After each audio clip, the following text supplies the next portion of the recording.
Bueno, hola a todos. Yo soy Sergio, por si no lo conocéis.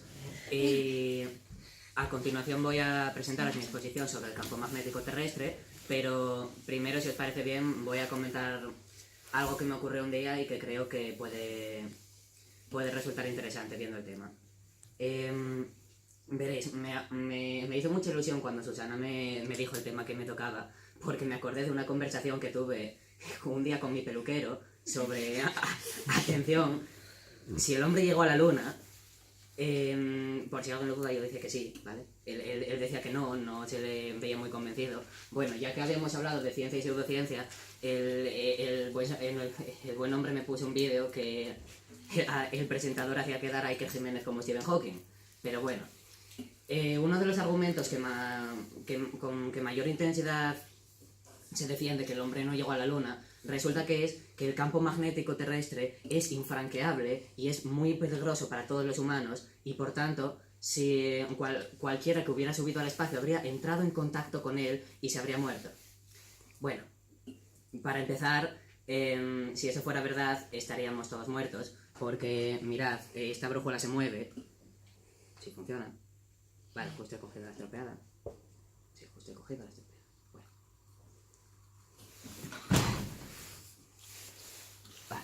Por si alguien lo duda, la brújula se mueve. Vale, ahora no funciona, no puede ser. Tienes que ponerla horizontal para que se mueva. Vale. Más o menos. Sí. Se mueve. Vale. ¿A qué quiero llegar? Si la brújula que está imantada se mueve es porque estamos en contacto con el campo magnético ahora mismo, así que si lo que dice mi peluquero fuera verdad, estaríamos todos muertos. Pero bueno, solamente quería comentarlo porque me parece que esto ejemplifica muy bien cómo no hay que creerse lo primero que te diga alguien que usa palabras complicadas, y cómo tendríamos que respetar bastante más el trabajo de la gente que dedica su vida a buscar cómo funcionan de verdad las cosas. Bueno, ahora empiezo. Vale.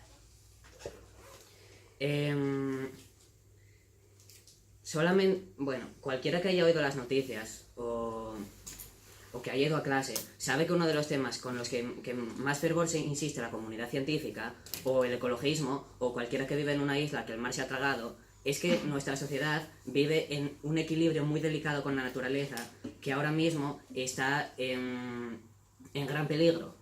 Y siendo esta la situación, no es de extrañar que la ciencia haya comenzado a buscar un plan B, un segundo hogar, por si la situación en este primero, que es la Tierra, se desestabiliza completamente. Y lo lógico, por lo menos en las primeras fases, es buscar entre los planetas que tenemos más cerca, que serían Venus y Marte.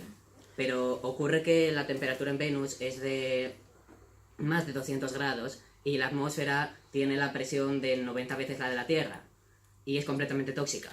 Así que sería un poco complicado establecernos allí. La situación en Marte parece bastante menos violenta, pero también tiene sus complicaciones. Como vemos, no es un paisaje precisamente con apariencia demasiado favorable para la vida. De hecho, la temperatura es de menos 63 grados y la densidad de la atmósfera es la que tendría en la Tierra en una montaña a 30.000 metros de altura. Así que también plantea problemas. Pero la ciencia cree haber encontrado la solución. Sería la terraformación. Es una idea que puede sonar muy impresionante, pero de llevarse a cabo nos trasladaría a la increíble visión que sería el planeta rojo, Marte, convertido en un planeta azul y verde como la Tierra. La terraformación engloba todos aquellos procesos enfocados a modificar las condiciones de un planeta para volverlas favorables a la vida terrestre. Y este plan implicaría acciones como llevar el calentamiento global a Marte de una manera masiva para crear una atmósfera que poco a poco fuese incrementándose y fuese llenándose de agua y dióxido de carbono, que luego pudiese ser aprovechado por plantas o por cianobacterias para llenar de oxígeno la atmósfera del planeta, de forma que terminaría volviéndose muy similar a la de la Tierra y nos daría efectivamente un Marte convertido en un hogar adecuado para nosotros. Sin embargo, este plan tiene una idea, tiene un problema fundamental. Aunque solamos pensar en el espacio como un vacío, en realidad este está lleno constantemente de partículas emitidas por el Sol llamadas viento solar, que con el paso de los siglos o de los milenios irían arrastrando poco a poco la atmósfera nueva de Marte hasta dejarlo tal y como lo encontramos al principio. Así que ya está, no podemos llevar a cabo este plan. Tarde o temprano Marte volvería al estado inicial, ¿verdad? Bueno, resulta que ya existe una defensa contra este proceso del viento solar, y de hecho la tenemos aquí en la Tierra. Es el campo magnético, que actúa como una especie de escudo que desvía o atrapa el viento solar de forma que la atmósfera y por ende la vida en el planeta están completamente protegidas. Por tanto, dado que esta parece ser la única forma de proteger un hogar similar a la Tierra de ese fenómeno del viento solar, la ciencia ha buscado la forma de replicar el campo magnético de la Tierra para poder salvar este futuro hogar marciano nuestro. Sin embargo, no es un proceso sencillo, y para saber si funciona, primero es conveniente que sepamos cómo funciona el propio campo magnético de la Tierra, y eso es lo que vamos a intentar averiguar ahora. Para eso, partimos de una hipótesis que sería que el campo magnético de la Tierra se genera por una corriente que tiene lugar en el núcleo externo, perdón. Para saber si esto tiene algún sentido, necesitamos hacer una investigación en varios pasos. El primero, lo más elemental: ¿puede un campo eléctrico de hecho generar un campo magnético? Bueno, la teoría nos dice que sí. Según investigaciones hechas en el siglo XIX por físicos como Faraday y Maxwell, la electricidad y el magnetismo son de hecho partes del mismo fenómeno, el electromagnetismo, de forma que una puede influir en la otra. Y para comprobar esto, la forma más sencilla sería utilizar algún tipo de instrumento magnético guiado por el magnetismo, como una brújula, y ponerle cerca un circuito eléctrico para comprobar si, de hecho, el norte que señala la brújula, debido a la influencia del campo magnético de la Tierra, se ve alterado. Así que si alguien, bueno, en esta lo hago yo, si alguien en una de esas dos mesas puede sacar un móvil, podéis comprobarlo vosotros mismos. Un reloj también se con un reloj también valdría. Pasas la brújula para atrás y podéis comprobar con un reloj, si tenéis, lo digo porque con un reloj también funciona. Bueno, no es muy difícil comprobarlo. Acercamos el móvil a la brújula y vemos cómo deja de señalar el norte, que sería el norte del campo magnético terrestre, para buscar otro punto completamente diferente. Así que, tanto por la teoría como por la práctica, parece que el primer punto es viable. Un campo eléctrico puede generar un campo magnético. Pero todavía tenemos que saber si este fenómeno puede darse en la Tierra. En primer lugar, tenemos que buscar una capa de la Tierra donde pueda producirse un campo eléctrico. Para ello, dado que no podemos estudiar nosotros mismos la mayor parte de la Tierra, nos tendremos que guiar por métodos indirectos, como pueden ser el análisis de los meteoritos o el estudio de las ondas sísmicas.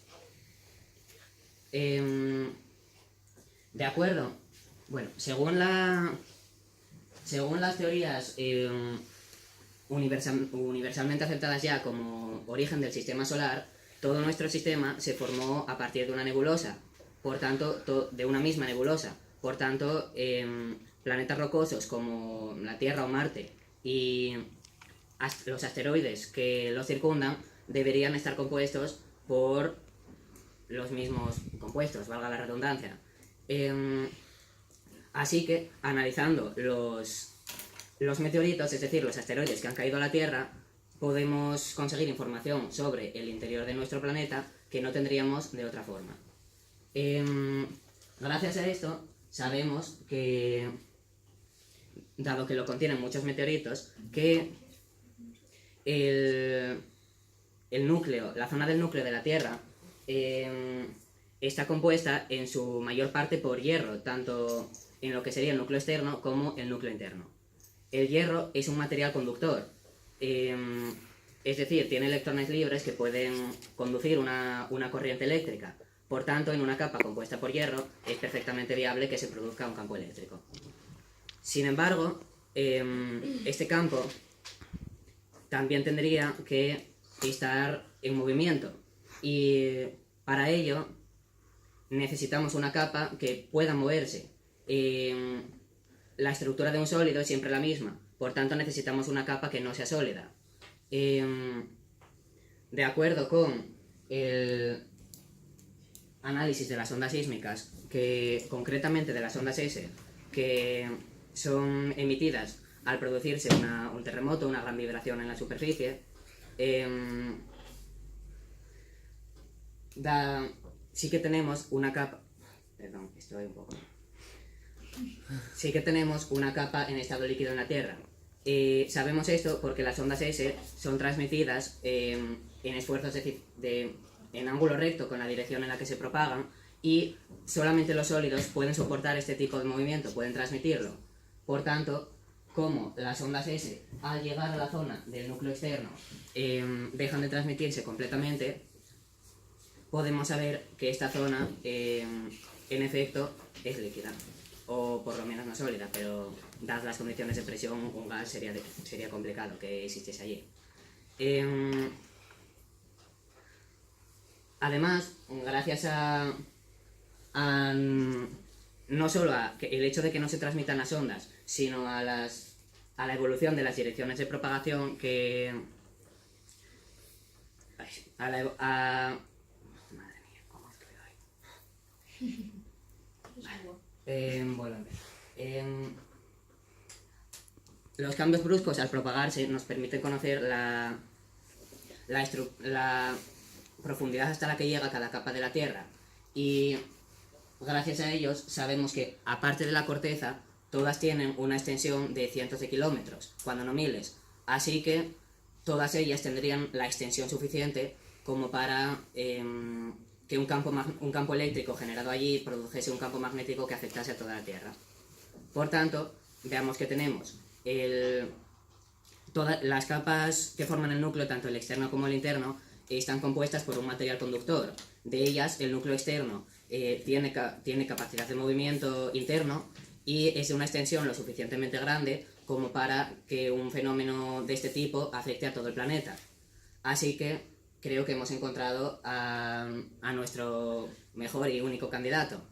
El núcleo externo, al estar formado por un material conductor, debido a los cambios de temperatura o a la misma rotación de la Tierra, podría, y puede de hecho, y lo hace, desplazarse. De acuerdo con, nuevamente, las investigaciones de Faraday, el movimiento de un material conductor alrededor de un material magnético, que en este caso sería la capa más interna, el núcleo interno, genera un campo eléctrico. Y a este proceso se lo llama de dinamo, y ya hemos probado que un campo eléctrico genera un campo magnético.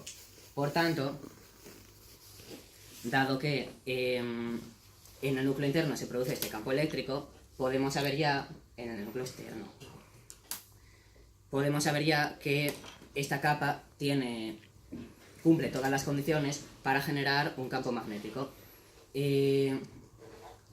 Además, se han realizado simulaciones informáticas para comprobar esta idea, y de momento todas ellas han apoyado esta idea. Llevan desde los 90 realizándose, y siempre han apoyado la idea de geodinamo, de toda la Tierra funcionando como una dinamo gracias a la interacción del núcleo interno y el externo.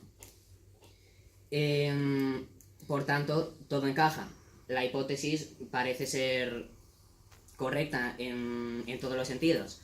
El núcleo interno y el núcleo externo funcionan como una dinamo que generan ese campo magnético que tiene la Tierra y que podemos detectar. Y por tanto, ¿qué significa esto para nosotros? Empezamos esta búsqueda para saber si podíamos generar un campo magnético que protegiese nuestro futuro hogar marciano, pero ahora nos hemos encontrado con un problema anterior. Porque si, como hemos dicho, todo este proceso se debe a que el núcleo externo es líquido, y es líquido por esas altas temperaturas del interior de la Tierra, cuando ese calor se disipe, el núcleo externo se solidificará, y por tanto el campo magnético de la Tierra cesará, ¿verdad?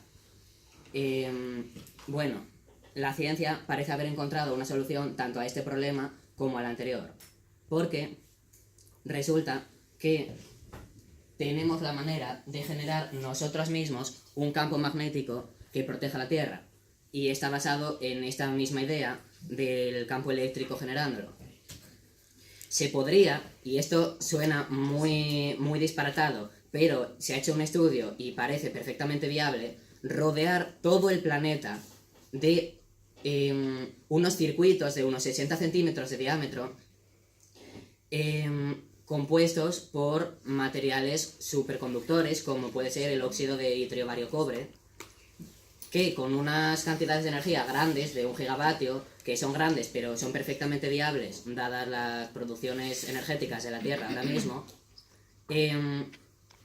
verían cómo los recorre constantemente una corriente eléctrica con intensidad tal que generaría un campo magnético capaz de cubrir todo el planeta. Estas estructuras serían de propiedades y de dimensiones jamás vistas antes. Pesarían unos 15 millones de toneladas y tendrían una extensión total de unos 40.000 kilómetros. Pero de conseguir construirlas, habríamos visto cómo puede perfectamente cumplirse nuestro sueño de convertir el planeta rojo en un segundo planeta azul.